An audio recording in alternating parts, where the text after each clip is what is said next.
आइए students next question करेंगे। Question number 10 exercise 9.1। एक बार ध्यान से क्वेश्चन को रीड करेंगे। The slope of A line is double of the slope of another line.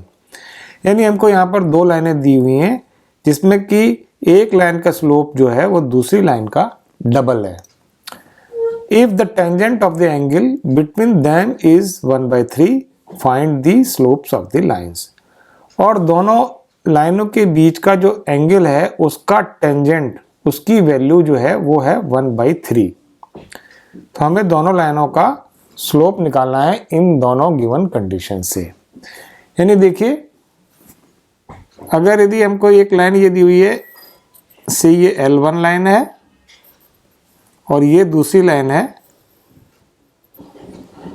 L2, दोनों के बीच का जो एंगल है वो थीटा है और इस लाइन का जो स्लोप है वो है m1 और इस लाइन का स्लोप है m2। और m1 की वैल्यू अगर m है तो दूसरी लाइन का जो स्लोप है इसका डबल है, यानी m2 की वैल्यू 2m है। ये m है तो ये 2m है, इसका डबल। और जो इनके बीच का एंगल थीटा है इसके टेंजेंट की वैल्यू हमको दी हुई है tan थीटा की वैल्यू 1/3। तो इन दो गिवन कंडीशन से हमको इन दोनों लाइनों का स्लोप निकालना है, लाइन L1 और L2 का स्लोप। तो देखिए स्टार्ट करते हैं। सबसे पहले एज्यूम कर लेते हैं, let the slope of line L1 is equal to, अगर M1 है इसकी वैल्यू M ले लेते हैं, और जो दूसरी लाइन है then the slope of line L2, वो अगर M2 है इसकी वैल्यू क्या हो जाएगी, इसके स्लोप का डबल, यानी ये 2m। अगर इसको m लेंगे तो इसको ले लेते हैं 2m। चलिए देखते हैं अब दोनों लाइनों के बीच के एंगल का जो टेंजेंट होता है उसको निकालने का जो फॉर्मूला होता है वो होता है tan theta is equal to m2 minus m1 upon 1 plus m1 m2 इसका मॉडुलस। यहां पर ये वैल्यू पुट करेंगे, tan थीटा की वैल्यू 1/3 और m1 की जगह m और m2 की जगह 2m। तो ये हमारा हो जाएगा 1/3 इज इक्वल टू m2 की जगह 2m minus m upon 1 plus m into 2m इसका मॉडुलस। यहाँ से ये आ जाएगा 1/3 is equal to m upon 1 plus 2m square इसका मॉडुलस। अब देखिए ध्यान से, ये जो मॉडुलस साइन है इस मॉडुलस साइन के अंदर जो वैल्यू है अगर ये पॉजिटिव होगी तो भी हम पॉजिटिव लेंगे और ये वैल्यू अगर नेगेटिव होगी तो भी हम वैल्यू नेगेटिव लेंगे। चलिए देखते हैं अब, यानी इसकी दो वैल्यू पॉसिबल हैं। तो 1/3 is equal two plus minus m upon 1 plus 2m square, दो वैल्यू इसकी पॉसिबल होंगी। तो एक बार हम इसकी पॉजिटिव वैल्यू लेंगे और एक बार हम इसकी वैल्यू नेगेटिव लेंगे। तो यानी कि हम केस 1 में कंसीडर करेंगे 1/3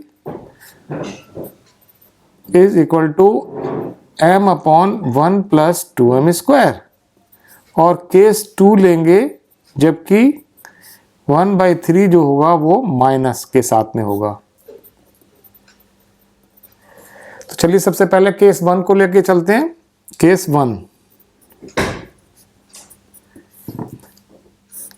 1/3 is equal to m upon 1 plus 2m square. Cross multiplication करेंगे, 1 plus 2m square is equal to 3m।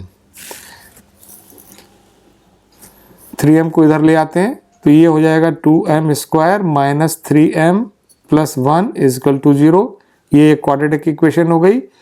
यहाँ पर मिडिल टर्म को स्प्लिट कर लेते हैं और इसे सॉल्व करेंगे। तो ये आ जाएगा 2m square minus 2m minus m plus 1 is equal to 0। यहाँ 2m कॉमन ले लेते हैं तो ये आएगा 2m m-1 कॉमन लेंगे तो ये आ जाएगा m-1 इज इक्वल टू 0। यहाँ से m-1 कॉमन लेते हैं और ये आएगा 2m-1 इज इक्वल टू 0। तो इस क्वाड्रेटिक इक्वेशन के फैक्टर हो गए when m-1 is equal to 0। m-1 is equal to 0 लेंगे तो m की वैल्यू क्या आ जाएगी 1, और जब ये 2m-1 इज इक्वल टू 0 होगा तो m की वैल्यू क्या आएगी 1/2। तो m की वैल्यू यहाँ से दो वैल्यू आई, m इज इक्वल टू 1 और m इज इक्वल टू 1/2। अब देखिए जो लाइंस हैं उनके स्लोप्स देख लेते हैं। स्लोप ऑफ लाइन L1 का स्लोप क्या था m1 और ये वैल्यू थी m। इसी तरह से L2 का जो स्लोप है वो है m2 और m2 की वैल्यू है 2m। अब यहाँ आप देखिए अगर m की वैल्यू 1 है तो पहली लाइन का स्लोप क्या आ जाएगा 1 और m ये जो इसका डबल हो जाएगा यानी ये आएगा 2। और जब m की वैल्यू 1/2 है तो पहली लाइन का स्लोप क्या आएगा 1/2 और दूसरी लाइन का स्लोप यानी इसका डबल 2m यानी ये हो जाएगा 1। तो दो केस आ गए हमारे पास में। पहले केस में लाइन L1 का स्लोप 1 और लाइन L2 का स्लोप 2, और जब लाइन L1 का स्लोप 1/2 होगा तो लाइन L2 का स्लोप 1 होगा। तो यहाँ से हमारे पास में दो सेट आ गए, एक ये भी इसका आंसर है और ये भी इसका आंसर है। चलिए आइए देखते हैं अब केस 2 में। केस 2 में क्या है कि हमारा जो 1/3 है ये इज इक्वल टू माइनस लेना था ना हमको। ये एक बार -1 है तो -1 के साथ में हम इसको लेकर के इसको सॉल्व करते हैं। देखिए ये आएगा 1 + 2m²। यहाँ पर भी इसको क्रॉस मल्टीप्लिकेशन कर लेते हैं। ये आएगा 1 + 2m² is equal to -3m। -3m को इधर ले जाते हैं तो ये आ जाएगा 2m² + 3m + 1 is equal to 0। Middle term को स्प्लिट करेंगे 2m² + 2m + m + 1 is equal to 0। 2m यहाँ से कॉमन ले लेते हैं, m + 1 और यहाँ पर 1 कॉमन लेंगे तो m + 1 इज इक्वल टू 0। इसमें से m + 1 कॉमन ले लेते हैं तो इसके फैक्टर आ जाएंगे हमारे पास में m + 1 and 2m + 1 is equal to 0। तो m + 1 को अगर 0 लेंगे तो m की वैल्यू यहाँ से आ जाएगी -1, और जब ये फैक्टर 0 होगा यानी 2m + 1 इज इक्वल टू 0 होगा तो m की वैल्यू आएगी -1/2।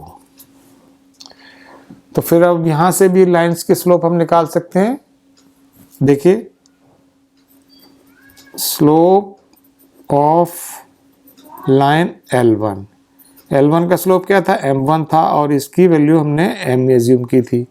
इसी तरह से स्लोप ऑफ लाइन जो L2 है वो है m2 और ये है पहली वाली लाइन के स्लोप का डबल। अगर m की वैल्यू -1 है यानी ये -1 है तो 2m यानी सेकंड लाइन का स्लोप इसका डबल होगा यानी ये -2 हो जाएगा। इसी तरह से अगर पहली लाइन का स्लोप अगर -1/2 है तो दूसरी लाइन का जो स्लोप होगा इसका डबल यानी -1/2 का डबल अगर हम करेंगे तो ये आ जाएगा -1। तो यहाँ पर फिर आप देखेंगे एक तो ये आ गया पहली लाइन का स्लोप -1 और दूसरी लाइन का स्लोप -2। इसी तरह से यहाँ पर पहली लाइन का स्लोप -1/2 और दूसरी लाइन का स्लोप -1। तो एक आंसर ये भी पॉसिबल है, एक आंसर ये भी पॉसिबल है। तो इसके 4 सेट हो गए इसके आंसर्स के। एक तो ये 1 एंड 2, एक 1/2 एंड 1, दूसरा -1 एंड -2 एंड -1/2 एंड -1। ये हो गए इनके आंसर्स।